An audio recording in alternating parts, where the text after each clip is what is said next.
Bien, alors ici, on va repositionner les numérotations qui sont actuellement centrées sur la page. On va les mettre aux extérieurs. Alors, pages 16 et 17, on les voit, les numérotations, là. Alors, le cadre, il est fait expressément, là. Je veux dire, c'est pas une erreur. Qu'il y ait un cadre, c'est juste un style. Le cadre vert. OK. D'ailleurs, la numérotation n'est pas très centrée dans son cadre. On va la remonter dans son cadre vert, parce que c'est pas très gracieux. Sur certaines pages, en fait, je pense seulement sur la 18, la numérotation a été rendue invisible. Elle est là, mais on a enlevé l'œil dans la palette des calques en face de la numérotation. Je ne sais pas si vous êtes sur la page 18-19. Si on va dans la palette des calques, on va le voir. Palette des calques, numérotation, si on ouvre, oui, voilà, on voit que l'œil a été enlevé là, plutôt, en face du bloc de texte. Si on clique, il réapparaît. Mais c'est logique, hein, c'est disgracieux une numérotation qui vient sur une image comme ça. Si on avait une publicité pleine page, on ferait ça aussi, on enlèverait la numérotation. Voilà. OK.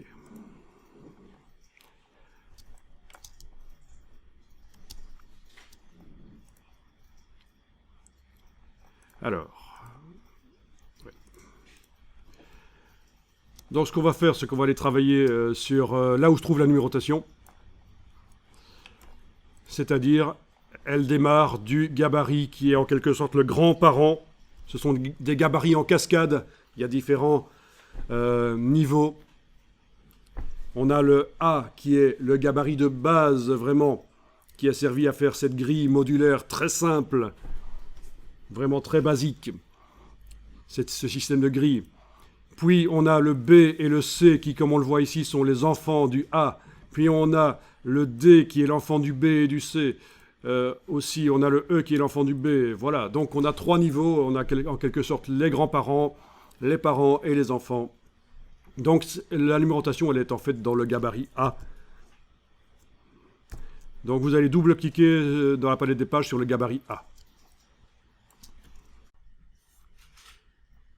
Donc au niveau des calques, c'est déjà le cas dans ce document. Le calque qui est le seul sur lequel on peut travailler actuellement, les calques numérotation, c'est le seul qui est déverrouillé.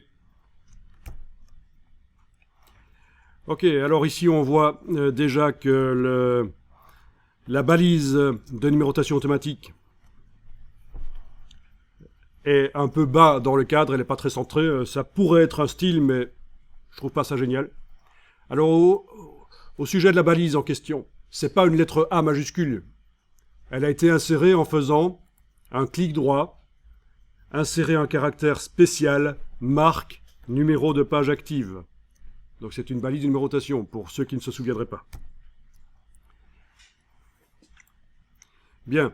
Alors, en sélectionnant le bloc avec la flèche noire, on va aller dans les options de bloc de texte, commande B, CTRL B, c'est le raccourci, option de bloc de texte, et on va pouvoir soit mettre une marge de pied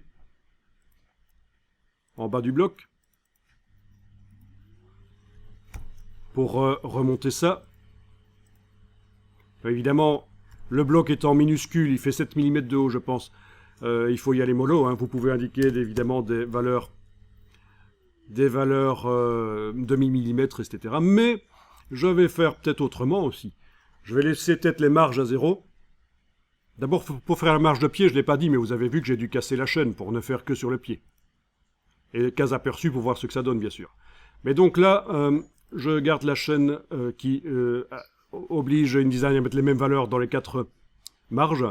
Et je le laisse à 0. Et vous avez le décalage de la première ligne de base. Et ça peut être intéressant d'essayer de jouer ici sur les décalages. Voilà. Notamment œil ici, on dirait que ça marche. D'accord ? Oui, ça a modifié la dimension du bloc. Un peu. C'est pas très grave.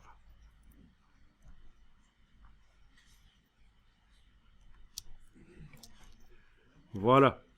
Donc, c'est dans Objet, Option de bloc de texte.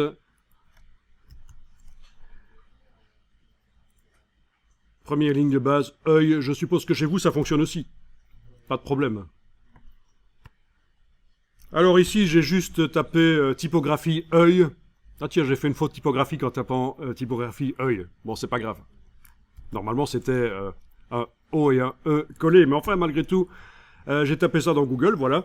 Et je tombe sur les explications. Qu'est-ce que c'est l'œil en typographie? Voilà. Vous voyez que c'est ici, cette hauteur-là, sans tenir compte de la hampe et du jambage de certaines lettres. C'est ça, en fait, voilà. Bon, ça, c'était juste petite parenthèse que je ferme.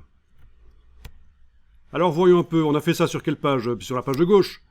Donc, page de droite, le problème n'est pas réglé sur la numérotation de la page de droite. C'est pas grave, on va pas les faire manuellement. Mais enfin, vous voyez que sur la page de droite, rien n'a changé, logique. Hein, on a été modifier les paramètres du bloc, là. Les paramètres du bloc qui contiennent la numérotation, on l'a fait sur la page de gauche. Alors, il se trouve que, vu qu'il y a une page de gauche et une page de droite qui utilisent une numérotation chacune, il y a un style d'objet qui a été fait. On va aller chercher les styles d'objets. Donc, menu fenêtre, style, style d'objet.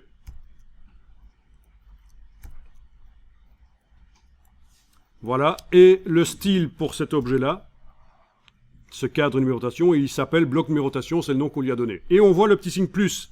Il y a des modifications qui ont été faites sur cet objet qui est sélectionné actuellement par rapport à la description du style.